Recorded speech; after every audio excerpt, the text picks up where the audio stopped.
Hi there, this is Dr. John, your physics and math professor, and today we're going to look at the radius of curvature and the focal length of the back of a spoon. I've got a problem here for you. I've been writing it in the bottom of the screen here and also read it off for you here. Calculate the focal length of the mirror formed by the shiny back of a spoon that has a 3.00 centimeter radius of curvature. And secondly, we're asked, what is the power in diopters of this mirror? So here I brought a mirror for you. You'll probably have mirrors in your own kitchen like this, a little spoon. Notice the back of the surface here is just like this. If you look at it like this, it's a convex surface. It's convex because if light comes in from this side, in this case we have the object on the right side here. Sometimes we'll have it on the left side. It doesn't matter. Just consider this to be the direction of the rays of light now. So here we have the light coming in and it reflects like this. Now remember, this blue line here goes to the center of curvature, which I've labeled here as R, which is 3 centimeters in this case. And this would be the normal then to the surface right there. I didn't draw in the whole line there because it might be a little bit too many lines. And then this would be the angle of incidence, which is equal to the angle of reflection. So if you have another ray coming in here, it would reflect this way. Notice that the mirror is divergent. Convex mirror like this is always divergent. And if you happen to look in the mirror, you're going to be able to see your reflection, which is an upright face, and it's actually a virtual image that you see. It's always going to be upright no matter how close you hold the spoon. And you can actually take your measuring tape and try to measure the radius of curvature and give it a rough idea for, as the spoon curves, what might be the center of that curve.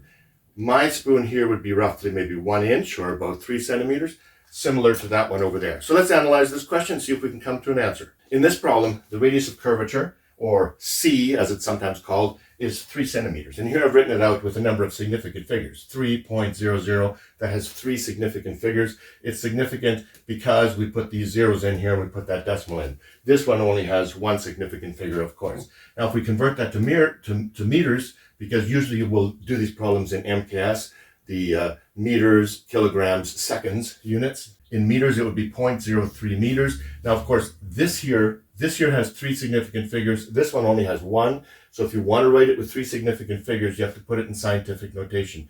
3.00 times 10 to the minus 2. This is the same thing, only this one has your 3 significant figures there.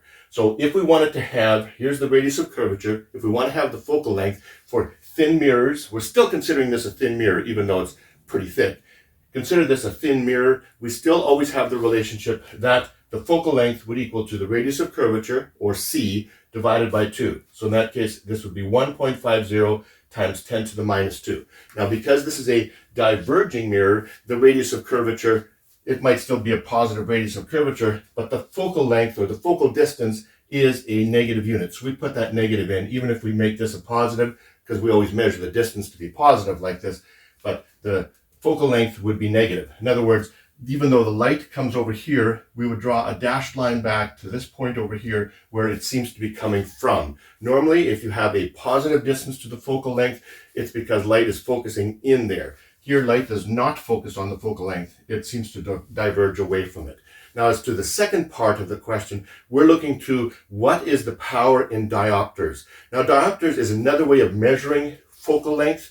Here we have a focal length of minus 1.50 times 10 to the minus 2. And if you want to use diopters, it's written this way, DPD, or just a capital D. What you do is you take 1 over the focal length. It's called the reciprocal of the focal length. So whatever the focal length is, you just take 1 divided by that in your calculator and get that. In this case, you would take this number, put it into a calculator, because this is a very small number. It's a decimal like this.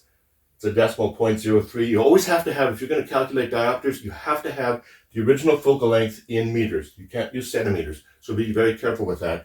You invert that and you get 66.7 diopters, which would, the units of this would be 1 over meters, because the focal distance is in meters, so this would be 1 over meters, or just in capital D, diopters. So what is the practical use of diopters? Diopters can really help you. Let's say you're taking 2 lenses here, and you'd have 2 lenses. One would have an optical power of 2 diopters, or a focal length of 1/2 a meter, and the other one had an optical power of, say, 0.5 diopters. And you get the focal length of this by going 1 over 0.5. And so how you would get, let's say you would slide these 2 these two lenses quite close together, and you wanted to find the optical power of the combination of these two lenses. Well, that is approximately this optical power plus this. So the optical power of the combination would be 2.5 diopters. And if you want to find then the focal length of these two lenses, if you put them right close together, like this, it would be 1 over 2.5, and that would give you the focal length of the combination. Of course, the optical power of a flat mirror would be 0 because it doesn't, the rays coming off are parallel, they don't converge, they don't diverge, so there is no known focal length, which would be infinity, so the optical power here would be 0 for that. So there you have your introduction to diopters. I hope that helped you. If it did, like and subscribe, and check out the next video. Bye-bye.